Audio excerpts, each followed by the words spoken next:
Hi, everyone. Thank you for tuning in. My name's Marie. My business, social media handles, website, and YouTube channel are Mareevuitton.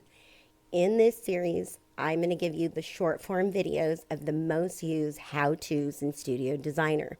These videos are the remake of last year's how-to series, but you may have noticed that Studio Designer got a bit of a facelift in 2025. That prompted me to reshoot all these videos to help the new users because the screen is going to look a bit different. Okay, the processes and teachings, my tips and tricks remain the same. But again, I just want to make sure that I reshoot them because of the way that it looks different on screen. Okay, so as always, please leave your feedback and questions in the comment section and be sure to hit the thumbs up button if you found the video useful. Subscribe to stay updated. Now let's dive in. In this video, we're going to go ahead and set up a new vendor.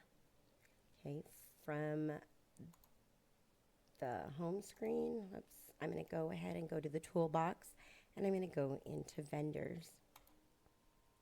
Okay, you can see that I do have vendors set up. I'm going to go ahead and click the new vendor blue button.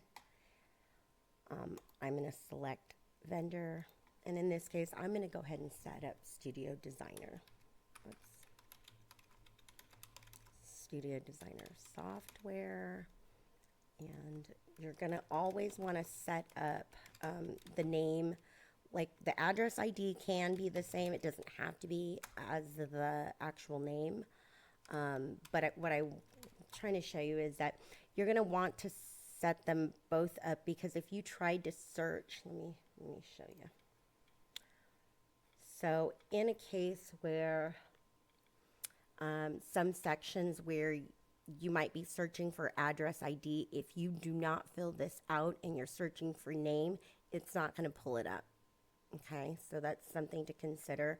That's also why I try to create this process to kind of show everybody. Oh yeah, it is in there. It's in there twice. But this is also why I think the naming conventions and such are so important.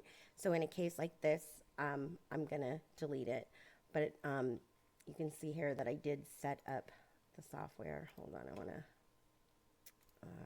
darn it. It's this one. That was the duplicate then. Because see how it didn't let me delete it because I had used it already. So once you use it, you can't delete it. Okay, so now I can go in here. I'd invite you to definitely fill out everything as complete as possible, because the more information that you provide, the better it is for your credit card and banks. I would definitely put the information here from your most recent statement. That way you have it in the event that, you know, something is lost or that you don't have access to things. Okay, the more info, the better. Here is where you're going to put all the defaults from using this vendor. Most things will fall under the company-wide defaults. Okay, usually when we deal in with project vendors, we start doing a little differently when we start talking about markups and such. Okay, but in a case that we are using an overhead vendor, means somebody that we would have regardless of project, right? Like they're our vendor for anything not directly related to our projects. And you can see that I can make it default. That does not mean it auto posts to that. It just means it will default to that, but you can still change the coding. You can always change the coding, okay? Except for things on projects. Okay, so then I would go ahead and do that and save and close. But again, you can put everything you want. I usually put notes about clients and notes about vendors and things that I want, you know, my team and myself to know. Okay, so that is how you set up a vendor. If there's any questions about what I've said, let me know in the comments below.